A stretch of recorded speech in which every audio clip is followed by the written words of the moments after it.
Hi everybody, welcome to this week's short attention span webinar. Hi Kelly. Hey Bill. I'll do the Brady Bunch hello. Hi Kelly. Hi Bill. There we go. Look up at Jan.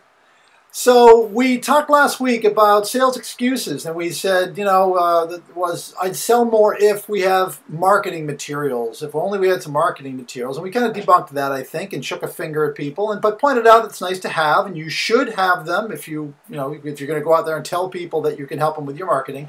This week we'll talk about price. I could sell more, Kelly, if I just had lower prices. Now that's got to be the number one excuse, right? I think that it is the number one excuse, unfortunately. But here's the thing. Have you ever met the one with the lowest prices? I've never met that printer. I've never met that vendor. She's out there, he's out there. Never met him. So, I guess one of my points is, I don't want to join the race to the bottom. Yeah. I have no interest in that. There's always a lower price out there. Yes. Always. So yes. Why would I want to do that? Well, Bill, here's a way to think about it. I don't know what kind of clothing you're wearing right now, but you can, so there are women that go out and spend $350 on a pair of jeans without batting an eyelash, right? And then there are people that go to a place like Walmart to buy a pair of jeans that cost $15. Mm-hmm. It's kind of an esoteric point to make, but the point is, people are motivated by different things, and people make their decisions about how to buy and spend money based on a lot of different things.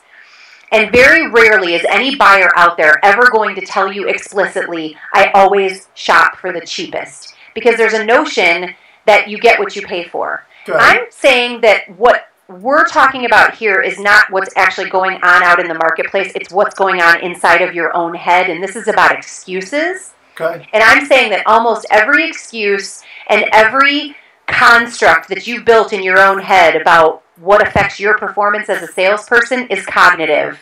And what I mean by that, it's about how you think. And if you decided today to pretend that price was never an issue in how somebody made their decisions, you would sell differently. You would operate as if you were confident in your prices and that they were fair. Uh-huh. And that they made sense, and that everybody is in business and exists to make money. And if you started operating your business so that you didn't make money, it wouldn't make any.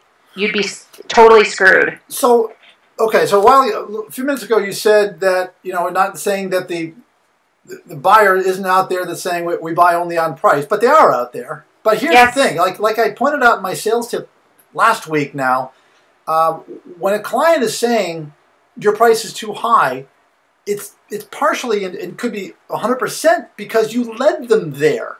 Mm-hmm. So if you're walking into an account, who buys your print? Who buys your labels? Who buys your signage, your packaging, whatever? I want to quote it. Can I give something can I price something?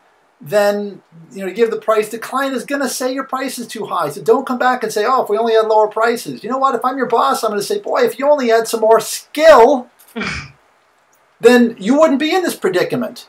Don't get into the conversation about price.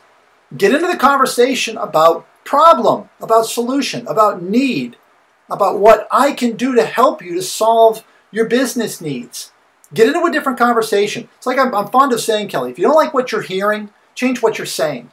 I totally agree. I don't like the fact that everybody's saying, oh, it's all your prices are too high, price, you should have lower prices. Okay. Get out of that conversation. Go in with more information, get involved higher up in the food chain, and you'll have a different outcome. So, price, do you have to have a fair price? Yes. Does it have to be the cheapest price? No. It's stupid. It's like that old Saturday Night Live ad where the company that just made change. That's all they did. How do they make money? Volume. You're not making anybody any money when you're on the race to the bottom.